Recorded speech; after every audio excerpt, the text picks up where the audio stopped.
Bonjour à toutes et à tous, bienvenue dans la matrescence. Vous écoutez l'épisode 135 de la saison 5. La matrescence, ça te dit quelque chose, ce mot ? Allez, pour faire court, c'est la contraction des mots maternité et adolescence pour expliquer la naissance d'une mère. No big deal. Depuis 4 ans maintenant, ce podcast s'intéresse aux bouleversements majeurs que peuvent vivre les femmes à leur entrée dans la parentalité. Et tu sais quoi ? La patrescence, ça existe aussi.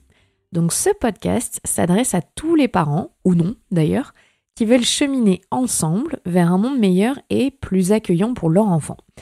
Oui, parce qu'ici, on parle aussi éducation et j'assume complètement aborder des thèmes dits d'éducation bienveillante ou respectueuse. Tous les vendredis, je reçois des spécialistes passionnantes et passionnants pour t'expliquer ce nouveau monde dans lequel tu as mis les pieds. Et au fait, je suis qui moi ?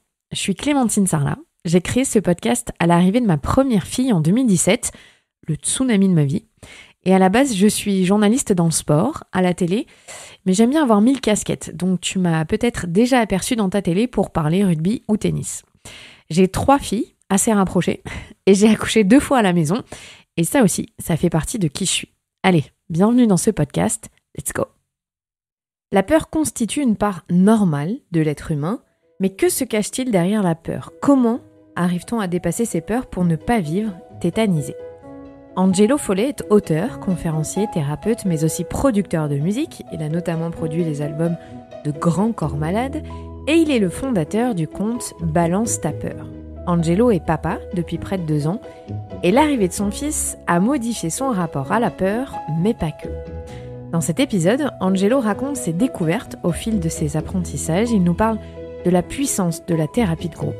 Au cœur de son travail, la vulnérabilité, seule possibilité pour arriver à vivre avec le plus d'authenticité possible. Je vous souhaite une très belle écoute.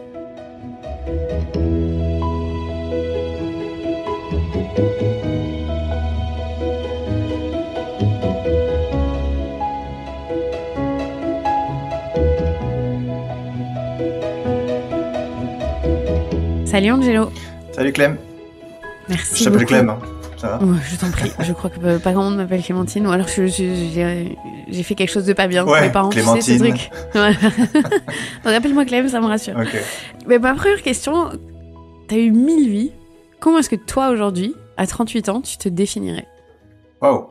Ah, c'est drôle cette question, parce que pour le coup, s'il y a bien un truc que j'essaye de pas faire au quotidien, c'est de pas me définir. Donc je dirais que je suis une sorte de... J'aime bien l'idée d'artiste parce que ça prend plein de choses en compte. Et surtout, ça dit quelque chose d'une partie de mon activité qui est l'accompagnement thérapeutique, qui est la dimension créative et artistique de ce métier. On a toujours l'impression qu'un psy ou qu'un thérapeute ou quelqu'un qui accompagne, c'est quelqu'un de sérieux, préoccupé, qui a probablement certainement parfois plus de problèmes que les personnes qui l'accompagnent ou qu'elle accompagne.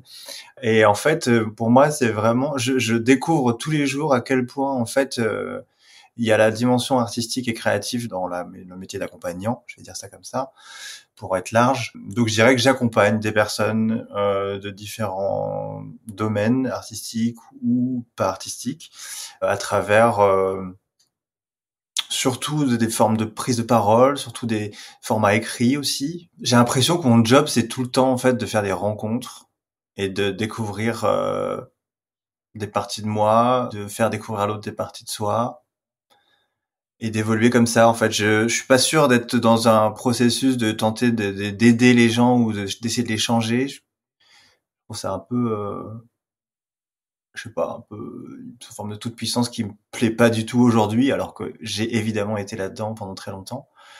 Mais je dirais voilà que je suis dans un accompagnement thérapeutique qui nécessite beaucoup de créativité. Voilà, je dirais ça comme ça. Ok. C'est joli en tout cas, j'aime bien. Ouais. Enfin, c'était très imagé. T'es devenu papa il y a pas très très longtemps. Est-ce que tu peux nous raconter si ça a chamboulé ta vie et si c'est le cas, de quelle manière ?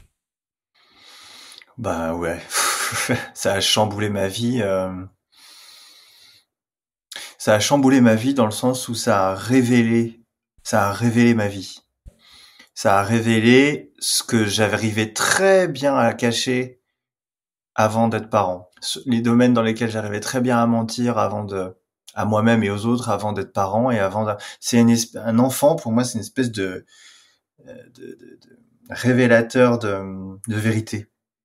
Je dis souvent cette expression là qui dit la vérité sort de la bouche des enfants, mais en fait c'est même pas assez précis. C'est que la vérité émerge à l'occasion des enfants. C'est-à-dire que en fait j'ai découvert ou dû regarder en face des parts de moi que je soupçonnais pas ou que je voulais pas voir ou qui m'était difficile d'accepter. Dont par exemple même celle d'être en capacité de ne pas aimer un enfant.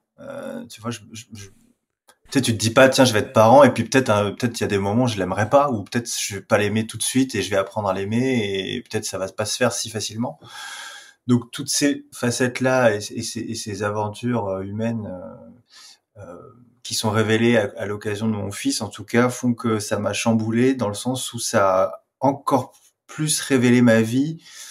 Ça pousse à l'authenticité, ça pousse à la vulnérabilité, ça pousse aux failles, ça pousse à tout ce moi en tout cas j'ai pas voulu regarder dans toutes mes thérapies alors que j'ai fait plein de thérapies et que ça m'a beaucoup aidé dans plein d'aspects, mais on est toujours capable de se mentir, donc il y a des trucs auxquels je savais, mais finalement en fait je l'ai pas forcément traversé, regardé, découvert jusqu'à ce que j'ai Ulysse, jusqu'à ce qu'on ait Ulysse. Et pour moi c'est ça le chamboulement d'un enfant, c'est de devoir se regarder dans un miroir, quoi, vraiment. De devoir se regarder en face, quoi. Ça fait mal, et ça fait mal, et c'est très agréable en même temps, évidemment, de voir que je peux être un papa. Mais en tant qu'humain, plus largement, il y a des trucs, waouh, je me dis. Et puis tu peux pas revenir en arrière en plus, donc c'est vraiment. Tu peux dire bon, ah ok, c'est comme, d'accord. Ok, non, en fait non. Non, c'est pas bon. Et ça déjà c'est fort, je trouve. Ça révolutionne quelque chose. Moi je pourrais dire par exemple que j'ai très peur de l'engagement et que du coup c'est aussi ça qui fait que je change plein de fois de métier, parce que je me fais vite chier aussi, mais pas que. Et donc du coup là bon ben voilà, quel engagement quoi. Quel engagement jusqu'à ce que la mort nous sépare, quoi, tu vois, finalement. Donc rien que pour ça, en fait, rien que le fait que c'est un des trucs vraiment que je crois qu'il n'y a pas autre chose à part se suicider. Je pense que faire un enfant, c'est un des trucs tu peux pas revenir en arrière, quoi. Tu peux divorcer, tu peux te séparer, tu peux déménager, tu peux changer de job, tu peux te remettre d'un événement hyper traumatique et tout. Mais sauf de mettre fin à ta vie ou de donner de la vie, tu vois, de donner, enfin, d'accoucher de quelque chose, de quelqu'un, et c'est irréversible, quoi. Mm. Donc c'est évidemment chamboulant. C'est marrant qu'il t'ait déjà révélé autant de parties cachées de toi, parce qu'il est pas si âgé, ton fils. Non, il a même pas de 2 ans encore. Et tu vois, ce que moi, personnellement, j'ai l'impression que c'est ma fille qui a 6 ans qui parle et qui vient me challenger dans des trucs qui, tous les jours, je me dis waouh, là, je peux plus me cacher, je peux plus. Et je l'avais un peu moins ressenti quand elle était petite. Donc c'est drôle que toi, déjà, ça ait révélé des parties que tu cachais. Moi, je les ai révélées il y a pas longtemps, là, tu vois. Ouais. Mais parce que justement, elle peut venir pointer du doigt avec des paroles. On n'a pas tous la même. Non, et puis, je sais pas, après, moi, tu sais, déjà, ça fait un peu partie quand même, globalement, de mon quotidien, de mes activités, d'essayer de comprendre l'humain, les relations, et de m'explorer. Et donc, je crois que parfois, ce qui accélère un peu le processus, mais je suis même pas sûr, enfin, tu vois, je vais pas plus vite qu'un autre, mais moi, en tout cas, c'est arrivé à ce timing-là, parce que je pense que j'étais dans un état d'esprit où, même si c'est difficile, j'étais ok tu sais, un peu, vas-y, dis-moi, quoi. Vas-y, quoi. Vas-y, franchement, T'étais prêt parce à que, accueillir. ouais, vas-y. Vas-y, quoi, tu vois.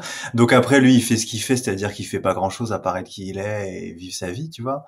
Et c'est ça qui est dingue, quoi. C'est que cette présence-là, lui, il a aucune intention de me révéler des choses ou de me faire changer ou quoi que ce soit. Enfin, tu vois, c'est ça qui est dingue, c'est que. Et donc c'est très apprenant aussi dans la posture de thérapeute, parce que c'est un super thérapeute, quoi. Moi, je le paye pas encore, mais peut-être. Alors, en 2018, tu as créé un compte Insta et un podcast qui s'appelle Balance ta peur. Ouais. Est-ce que tu peux m'expliquer déjà pourquoi tu as voulu t'intéresser à la peur et donc à la vulnérabilité des êtres humains ? Ouais. La peur, c'est vraiment...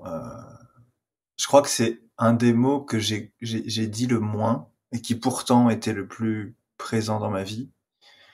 C'est pas facile à sentir la peur parce que c'est toujours un peu mélangé entre parfois juste du stress, un peu d'adrénaline ou un peu de colère ou de frustration. Parfois t'es triste, mais en fait c'est juste t'as peur que le changement est opéré. Enfin, c'est pour moi c'est une émotion qui est très complexe, dont beaucoup de gens parlent sans en parler directement. C'est-à-dire que moi je peux évidemment voir des émissions, des podcasts, des livres où on parle de la peur, mais où la peur n'est pas forcément le sujet principal. Et donc je me t'ai dit, moi c'est mon sujet principal et j'ai beau lire plein de trucs autour de la peur, c'est autour de la peur, c'est pas sur la peur. Donc voilà, c'est simplement pour ça que j'ai voulu prendre cette émotion et puis parce que souvent les gens me demandent mais du coup alors toi t'as plus peur. Je dis mais non, mais le but du compte et de mon boulot c'est pas de plus avoir peur, c'est juste d'accepter cette peur et de vivre avec. Enfin tu vois, c'est pas. Donc ça aussi c'était pour moi, c'était important de véhiculer un message autour de la peur qui n'est pas justement à nouveau de l'exclusivité, c'est-à-dire exclure la peur de son système ou de sa vie, tout qu'on pourrait exclure des parties de soi, etc., en disant je veux plus être comme ci ou comme ça, mais au contraire dire ok, à quel moment c'est intéressant, qu'est-ce que ça raconte, qu'est-ce que ça dit de ce que je suis en train de vivre, qu'est-ce que ça traduit que je peux pas exprimer, etc.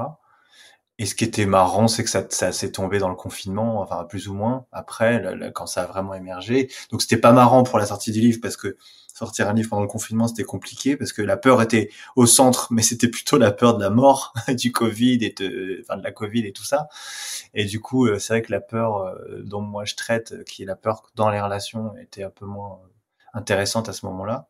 Euh, mais c'est un sujet qui est tellement large que aujourd'hui ça continue d'intéresser des gens et puis le livre continue à se vendre et voilà, donc c'est cool. Est-ce que en devenant père, tu as eu des nouvelles peurs qui ont émergé? Je pense qu'il y a une grosse partie des peurs qui étaient déjà là et à nouveau que la présence d'Ulysse et du coup de la parentalité a révélé. Je pense que la vraie nouvelle peur peut-être qui a émergé. Et c'est marrant parce que vraiment, ça me le faisait pas tant avec les autres. C'est vraiment la peur pour quelqu'un d'autre, quoi. J'ai pas trop peur qu'il arrive quelque chose à quelqu'un en général, mais lui, si. Alors, est-ce que c'est la peur vraiment dans le sens, tu vois, d'une imagerie, d'une construction émotionnelle et psychique, ou est-ce que c'est vraiment une espèce d'instinct parental, tu vois, de dire attention, traverse pas quand c'est rouge ou machin. Probablement qu'il y a un mélange des deux, mais la peur pour lui que ça a généré, ça m'a aussi beaucoup permis d'élargir quand même aussi mon empathie. J'ai l'impression que je me préoccupe d'une autre manière des autres aujourd'hui, du coup de manière plus large, que avant où je pouvais penser qu'à ma gueule, quoi, tu vois. Donc il a ouvert ça aussi, enfin la parentalité a ouvert ça aussi. J'ai déjà entendu des parents dire que d'un coup ils avaient peur qu'il leur arrive quelque chose à eux-mêmes depuis qu'ils avaient un enfant, tu vois. Donc dans les figures d'attachement et parentales, je peux comprendre. Mais c'est pas mon cas. Alors du coup, la peur que je ressens pour lui, c'est plus cette espèce de, tu sais, d'écart entre ce qu'un enfant croit qu'il peut faire et la réalité. Tu vois? Ça dure longtemps, ça. Comment? Ça dure longtemps, ça. Ça dure longtemps et c'est plutôt énorme, je pense, cet écart. Et tu vois, quand je te le dis, en fait, merci pour ça, parce que quand je te le dis, je me rends compte que c'est aussi mes peurs. Que c'est mes peurs à moi vis-à-vis de moi-même.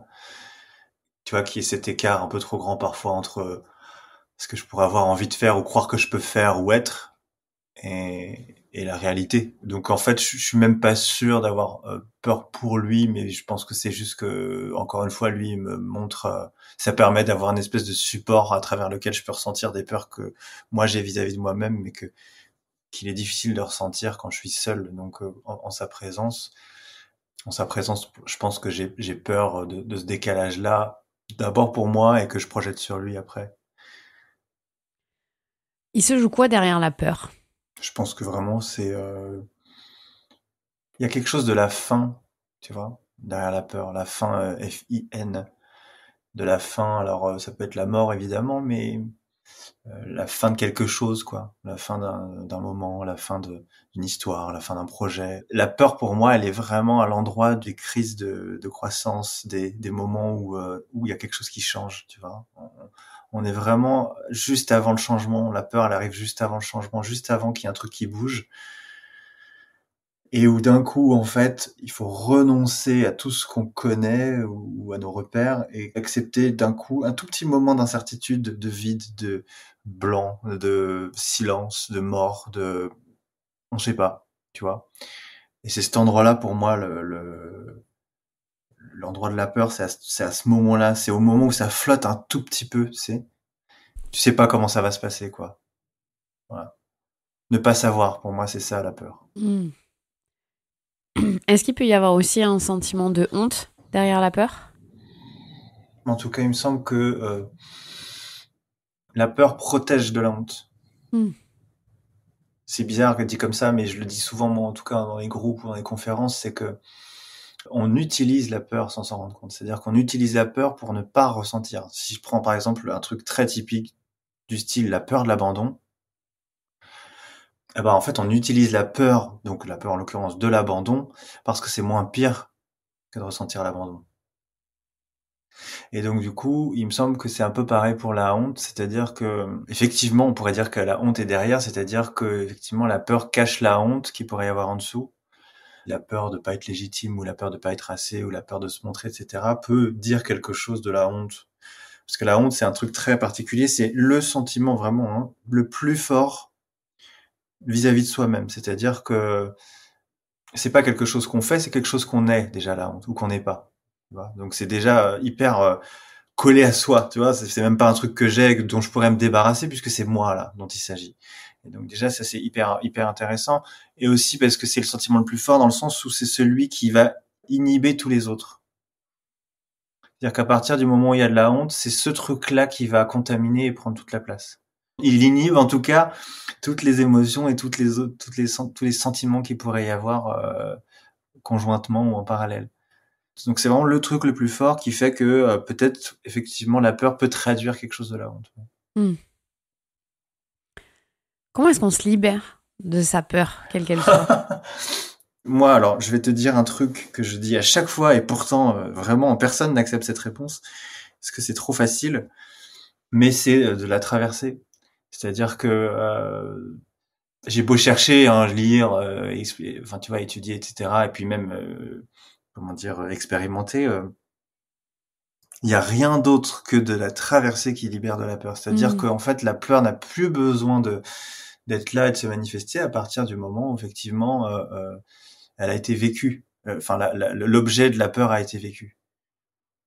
Et c'est pour ça, c'est ce que je te disais du coup par rapport à Ulysse, c'est que je te disais mais vas-y envoie parce que j'ai envie de traverser quoi. J'ai envie de le vivre, même si j'en chie, tu vois, parce que en fait la peur, elle est quand même fondamentalement basée sur le fait de se focus sur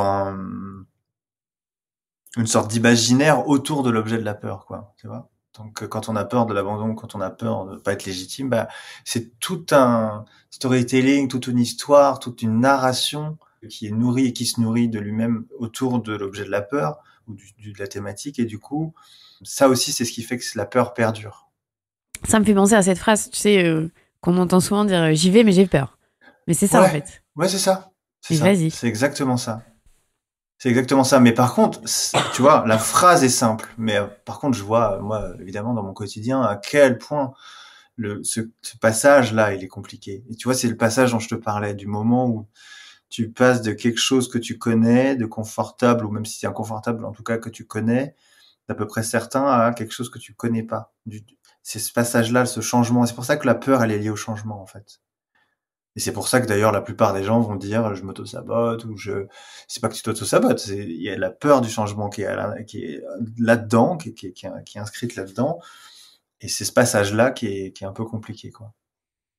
Est-ce que toi, t'as eu peur en devenant père que ça révèle des schémas familiaux que tu n'avais pas vus ou que tu connaissais? Parce qu'on sait très bien, et tu travailles là-dessus sur le transgénérationnel, Ouais. qu'on porte des choses en nous. Est-ce que cette peur, elle était présente en toi, d'autant plus que tu es thérapeute et que tu as conscience de tous ces mécanismes? Ouais. Bon, alors, tu sais, je suis thérapeute, mais je suis pas mieux loti que les autres, hein. Je vais voir un thérapeute, je suis supervisé, je fais des stages, enfin, je suis vraiment pas plus avancé. Et oui, comment je pourrais dire ça? Je suis pas sûr d'avoir eu peur que ça révèle des schémas familiaux ou transgés anciens ou secrets ou cachés.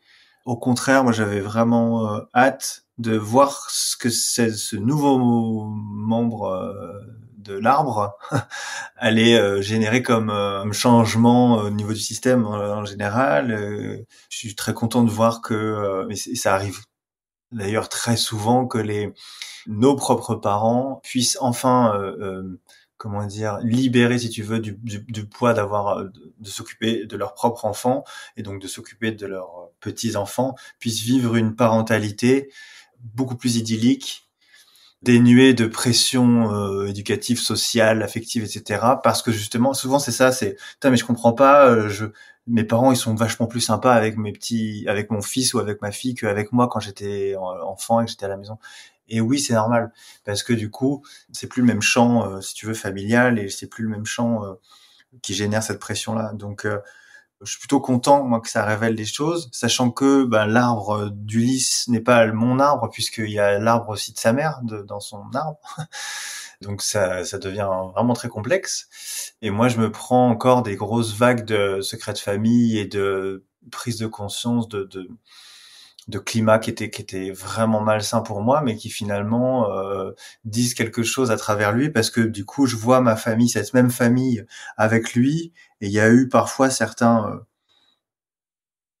situations, pour pas rentrer dans les détails, qui ont révélé un petit truc qui me disait quelque chose, et qui finalement, mis en mots, je me suis dit, ah ouais, mais en fait, ok, si moi, quand j'étais petit, ils faisaient ça avec moi, comme ils l'ont fait là avec Ulysse au repas de famille il y a 2 semaines, attends, mais ça veut dire qu'il y a eu d'autres moments comme ça pour moi aussi, et qu'ils ont dû faire ça avec moi aussi, en fait, et que peut-être que tout ça, ça s'est transmis alors que personne dit rien parce que c'est la famille, et que en fait tu vois, c'est la culture, et c'est je sais pas comment dire ça, moi, les habitudes familiales, tu vois, les espèces de blason comme ça chez nous on fait ça et chez nous on fait pas ça, tu vois.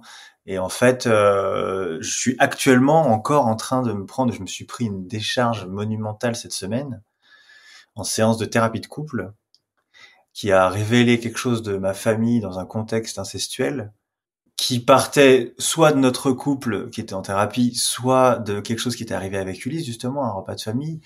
Et je me dis putain, mais ah ouais, mais ça, c'est à toute petite échelle, là, avec Ulysse, qui a 18 mois, mais en fait, moi, j'ai vécu là-dedans. Donc attends, je rembobine. Il y a un truc qui me paraît pas clair, là. Alors que putain, ça fait 10 piges, hein, que je suis en transg, que machin, et que je fais des constelles pour moi, et que j'explore mon arbre, etc. Mais il y en a toujours, hein, des couches. Donc après, c'est une passion. Moi, ça me dérange pas, mais on n'est pas obligé de passer par là pour vivre sa vie. La thérapie, c'est pas une obligation, heureusement, mais moi, ça m'intéresse, et bien sûr que la présence d'Ulysse révèle tout ça, en fait. Très très longue réponse, je suis désolé. Non, c'est intéressant. Je l'ai dit en introduction, tu as eu 1000 vies depuis que tu as commencé à travailler, notamment. Tu restes dans cette frange artistique et c'est hyper intéressant. On disait, tu t'es formée pour être thérapeute. Est-ce que accueillir un enfant dans ta vie, ça a changé ta vision de cette partie-là de ton métier? Est-ce que ça a pris une autre dimension, en tout cas? Ça t'a ouvert d'autres portes? Ça, ouais, bien sûr. En fait, ça m'a beaucoup inspiré dans la manière de voir un patient ou un client ou une cliente comme l'enfant qu'il ou elle a été, quoi, tu vois. Moi, je dis souvent qu'en fait, on fait quand même de la thérapie la plupart du temps quand même avec des enfants. On travaille rarement avec des adultes. D'ailleurs, je pense que le moment où il y a un adulte en face, c'est que c'est fini. Tu vois, la thérapie.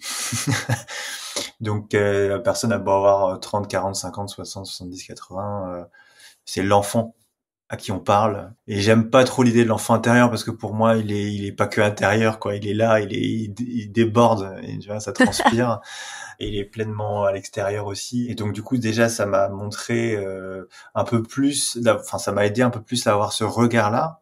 Et du coup, si j'arrive à avoir ce regard-là sur la personne qui consulte, c'est-à-dire de sentir un peu l'enfant, ce qu'a vécu cet enfant, voilà, présent devant moi, ça m'a ouvert aussi certaines parties de l'enfant que je suis, parce que du coup, on travaille avec des résonances, donc forcément, c'est ah tiens, ouais, vous avez vécu ça comme ça, tiens, bah, ça me rappelle ça, ou ça peut me renvoyer là-dessus, etc. Peut-être, il y a un truc aussi d'être dans la posture un tout petit peu moins intellectuelle, c'est-à-dire que parfois en séance et beaucoup actuellement, il y a beaucoup de gens qui consultent alors qu'elles ont déjà fait plein de thérapies, qu'elles ont lu je sais pas combien de bouquins, qu'elles ont écouté 12 000 podcasts, qu'elles ont regardé Oprah Winfrey et je sais pas qui, qu'elles ont et elles arrivent avec des connaissances limite, tu dis ben en fait tu connais plus de trucs que moi parce que et c'est ça qui est super important, c'est de faire comprendre aux gens que la thérapie c'est pas quelqu'un qui sait mieux que toi. La thérapie, c'est vraiment un processus, c'est vraiment quelque chose qui se fait à deux dans la relation et c'est pas, je vais te dire comment tu fonctionnes. C'est qu'est-ce qui se passe là et comment on peut l'explorer.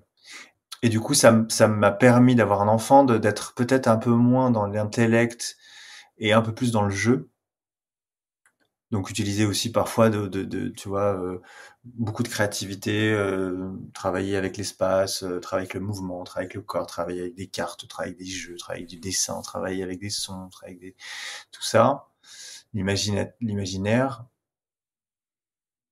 Euh, et c'est ce que je disais tout à l'heure, et aussi je me sens plus empathique qu'avant en tant que thérapeute, quoi. C'est bizarre de dire ça parce que on a toujours l'impression que le thérapeute est capable d'accueillir tout et n'importe quoi, mais c'est pas le cas.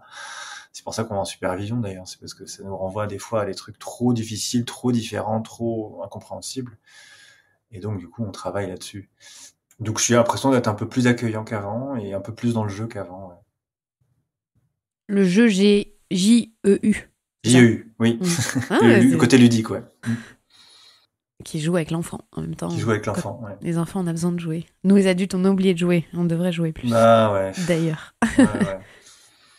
Là, tu parles beaucoup de thérapie en face à face, enfin, en tout cas en étant seul, en one-to-one, comme on dit. Tu animes ou leads beaucoup de thérapies de groupe. Ouais. Est-ce que tu peux nous expliquer ce qui se joue dans une thérapie de groupe? Pourquoi c'est si puissant d'avoir d'autres êtres humains autour de nous qui vivent la même chose?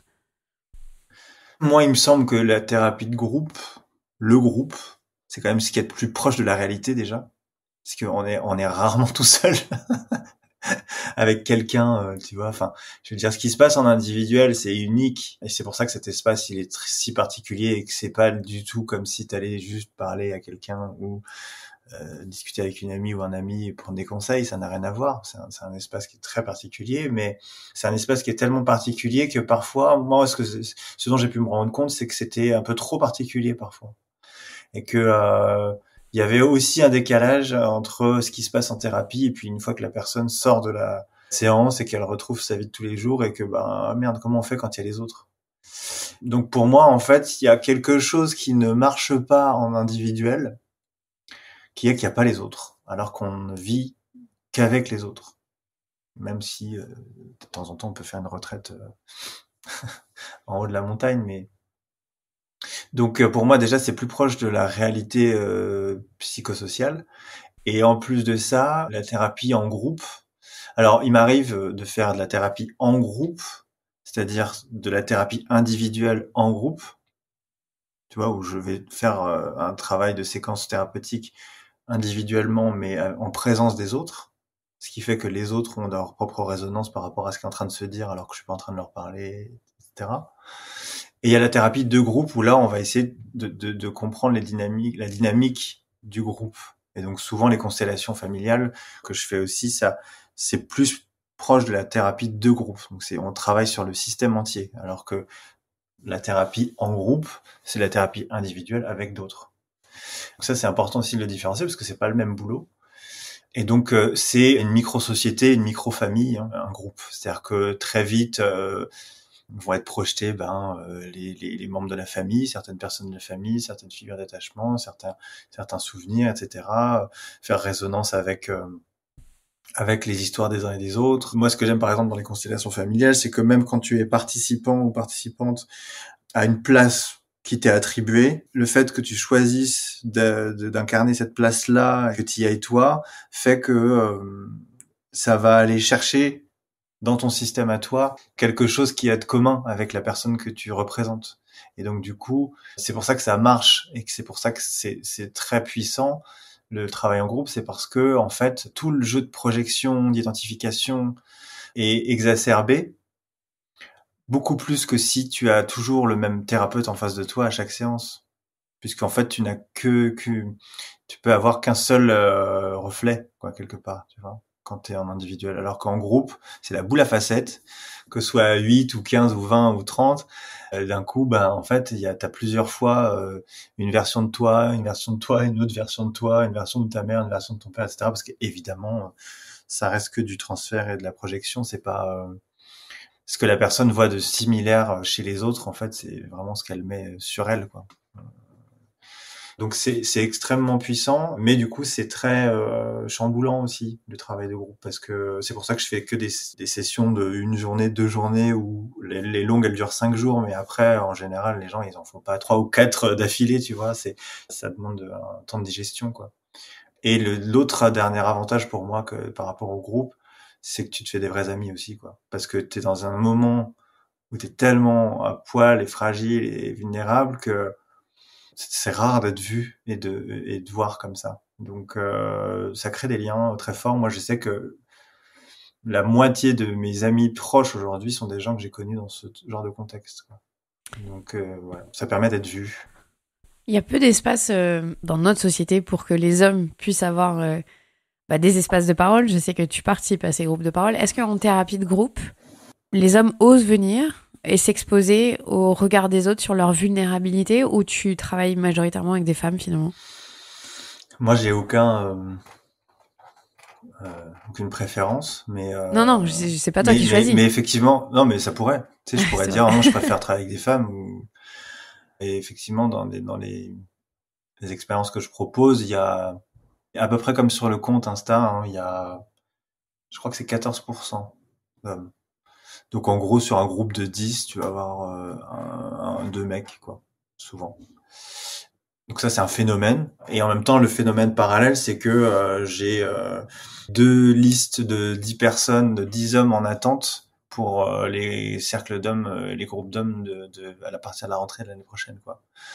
Donc moi, j'en anime un, mais peut-être qu'avec mon collègue avec qui on en anime, peut-être qu'on en verra un deuxième ou un troisième. Je sais pas trop comment on va faire. Mais c'est un peu c'est un peu le safe space des hommes, quoi, tu vois. Donc je pense qu'effectivement il y a une majorité d'hommes qui, je sais pas s'ils sont spécialement intéressés par le travail que je propose ou cette manière d'explorer. Après il y a effectivement le fait aussi peut-être de savoir ou de sentir qu'ils vont se retrouver peut-être seuls avec que des femmes.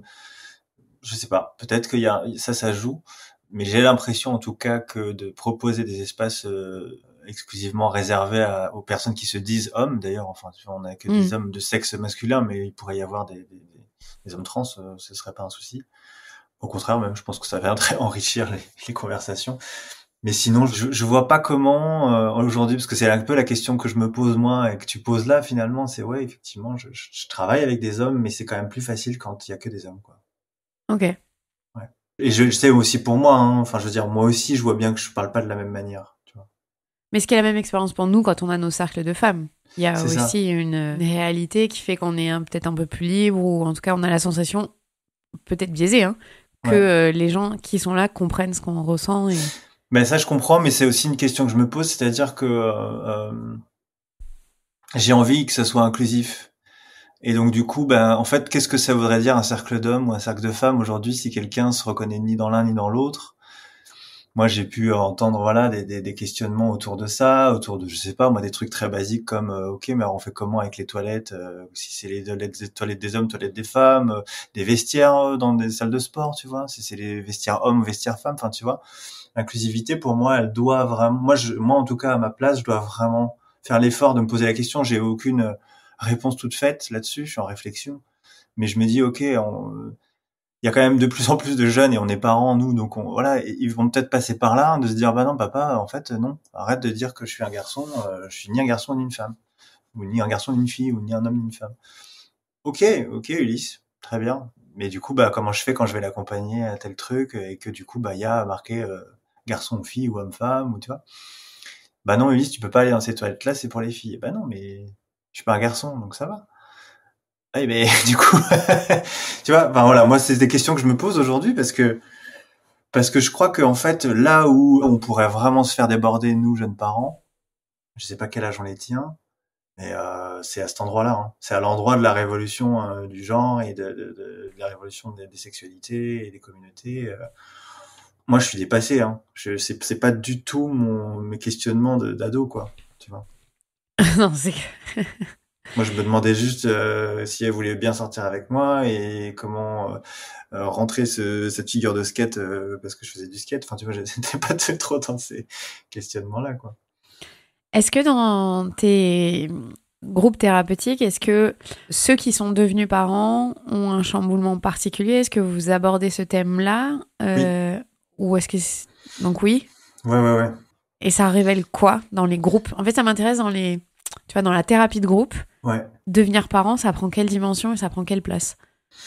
Bah, je crois que c'est à peu près ce qu'on a dit, c'est-à-dire que c'est intéressant parce que tu vois dans le travail en groupe, alors que ce soit chez les hommes ou chez les femmes, enfin en tout cas, peu importe les formats des groupes dans lesquels je travaille, mais ça révèle déjà ceux qui n'ont pas d'enfants.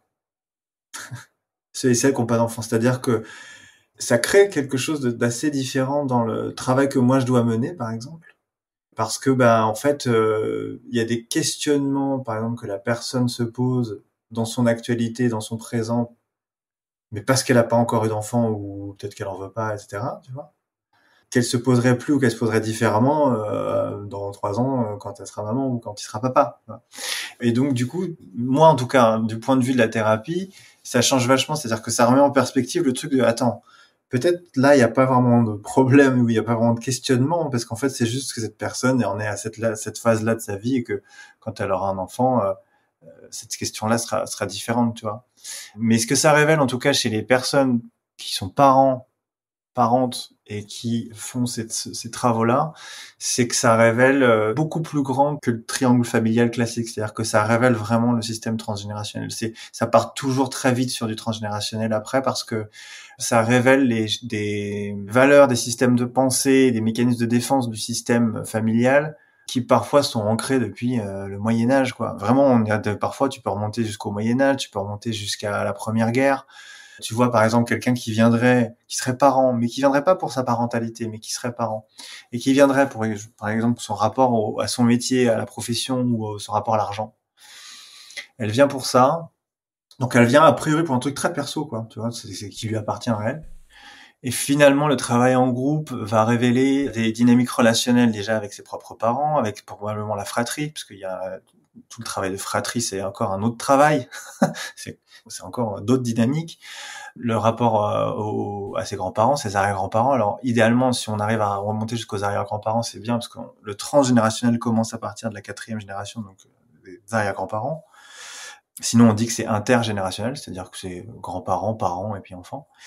Des fois, ça révèle, putain, mais en fait, ce truc de mon rapport à l'argent, en fait, il remonte à la Première Guerre, où en fait, quand je sais plus qui, l'oncle était pas, enfin le grand-grand-grand-grand-oncle, je sais pas, est revenu de la guerre. En fait, il est revenu à la maison et en fait, le foyer a été dépouillé de tous ses biens, etc. pendant qu'il était absent et que sa femme et ses enfants pouvaient pas défendre le foyer, etc. et machin. Et du coup, ça révèle, si tu veux, des histoires qui finalement, en fait, disent quelque chose de beaucoup plus précis et beaucoup plus complexe que a priori un autosabotage autour de l'argent. Dès que je gagne de l'argent, je suis obligé de les dépenser ou des choses comme ça. Tu vois, les gens s'arrêtent à ça, mais en fait, ça, c'est juste un tout petit niveau du dessus de l'iceberg. En fait, en dessous, c'est des gens qui se sont fait dépouiller quand ils ont dû partir en guerre et que quand ils sont rentrés, il y avait plus rien. Et donc, du coup, tout perdre, fallait tout refaire, fallait tout cultiver, fallait replanter les tu vois, j'en sais rien, moi, le champ qui était en ruine, etc. Et en fait, ce que ça révèle, du coup, c'est que ça révèle que cette personne qui vient pour son petit problème personnel réalise qu'elle fait vraiment partie d'un truc bien plus large, qui est un système humain, historique, contextuel, culturel, tu vois, riche et complexe, et qui fait que du coup, déjà, ça permet de se décentrer un peu, c'est-à-dire que ça permet de se regarder un ou une parmi le reste, et pas d'être au centre. Parce qu'en fait, nous, on est juste tout en bas de l'échelle, au final. Nous, enfants de tout ce système-là, c'est un entonnoir, quoi, si tu veux, le truc. Et du coup, si tu veux, j'ai vu, moi, des problèmes venir avec des problèmes perso, comme ça, des problèmes de couple, des problèmes d'infertilité, des problèmes d'héritage, des problèmes je sais pas, qu'est-ce qu'il pourrait y avoir d'autre, de santé. Si tu veux, au moins sortir la souffrance. Alors après, parfois, les problématiques se résorbaient d'elles-mêmes. Mais surtout, il y avait moins de souffrance parce que, et là, je parle pas de douleur, je parle vraiment de souffrance, donc c'est le rapport à la douleur, il y avait moins de souffrance parce que d'un coup, il y a quelque chose qui prend sens, quoi, tu vois, il y a quelque chose qui dit, ah, ok, en fait, c'est comme ça que ça se transmet de génération en génération dans le non-dit, parce que souvent c'est du non-dit, et c'est comme ça que moi, ça se manifeste à mon échelle à moi, tu vois. Donc, à mon échelle à moi, ce truc où à un moment donné, si je pars, on va tout me prendre, et du coup, faut pas que je parte. Ou alors, il faut pas que j'aie, parce que si on va tout me prendre. Du coup, à mon échelle à moi, ça se révèle comme ça. Ça se révèle avec, à chaque fois que j'ai une augmentation, ou que je gagne un peu plus par mois, et je suis obligé de le dépenser. Et je sais pas pourquoi, et c'est compulsif. Ok. Et donc, du coup, ça remet en perspective un petit peu la problématique. Et très souvent, en fait, la mise en sens et le fait de le traverser en groupe, et par le corps, ça permet de simplement, comme la peur, de traverser, et donc du coup que cette information-là n'ait plus besoin de se remanifester à chaque fois, quoi. Donc tu conseillerais à tout le monde, si on devait terminer cet échange, d'aller faire du thérapie de groupe ou du transgénérationnel ? Au moins une fois, en fait, je comprends que les gens en individuel se sentent plus en sécurité parce qu'il n'y a pas les autres, ou que c'est un peu plus confidentiel, mais je constate aussi que l'individuel a sa limite, c'est-à-dire qu'effectivement il n'y a pas les autres. Et surtout que ça ne révèle pas de la même manière notre propre vérité, toi, comme un enfant peut révéler la vérité chez soi. C'est-à-dire que en individuel, c'est tellement confidentiel, si tu veux, puisqu'on est que deux, que je règle mes petits trucs dans mon coin, et en fait, au niveau social et au niveau extérieur, du coup, en fait, il y a rien qui bouge parce que je l'ai géré dans mon petit coin, et que pour l'instant c'est secret, quoi, tu vois, alors qu'en fait, ça se fait en relation. Pour moi, c'est la relation qui soigne. Donc, c'est dans la relation qu'on a des souffrances, et c'est dans la relation qu'on se soigne aussi. Donc, multiplier les relations, ça augmente les chances, effectivement, que ça soulage, quoi. Merci beaucoup, Angelo, d'avoir partagé ton savoir. J'espère que les gens retiendront que quand on a peur, la meilleure solution, c'est de la traverser. Je pense, voilà, on a parlé, je sais pas combien de temps, mais le seul truc à retenir, c'est bien ça, je pense. Non, mais parce qu'en tant que parent, on a des peurs, comme tu disais, de mort ou de ce genre de choses qui est très réel, mais dans la vie de tous les jours, on a plein d'autres peurs avec nos enfants et on se retient. Ouais. Et c'est intéressant de se dire ça, de se dire, faisons-leur ce cadeau et allons-y, traversons ce chemin qui... Pour finir vraiment là-dessus, je pense que par rapport à ton public, la peur par rapport à la parentalité, c'est aussi de faire soi-même le travail de faire le tri, c'est ce que je disais, entre ses propres peurs et les peurs qu'on projette sur l'enfant. Parce que souvent, on va dire non, fais pas ça, ça me fait peur, tu me fais peur, machin. Et en fait, peut-être c'est bien de le processer avant, de se dire, attends, est-ce que c'est pas mon truc à moi, ça? Lui, il s'en fout, en fait, je crois. Je crois que souvent, c'est notre truc à nous, d'ailleurs. C'est souvent notre truc à nous. C'est pour ça que je le dis. Merci beaucoup, Angelo. Merci, Clem. C'était Angelo Follet, auteur du livre « Les 21 peurs qui empêchent d'aimer ». Je suis Clémentine Sarlat, votre hôte. Si vous avez aimé cet épisode, n'hésitez pas à le partager autour de vous. D'ailleurs, d'après Spotify, La Matrescence fait partie des 1% de podcasts dans le monde les plus partagés via WhatsApp notamment. Alors un très très très très grand merci. Pour soutenir le podcast, rendez-vous sur Patreon, www.patreon.com/Clémentine Sarlat. Et si vous cherchez un épisode, rendez-vous sur le site www.lamatrescence.fr.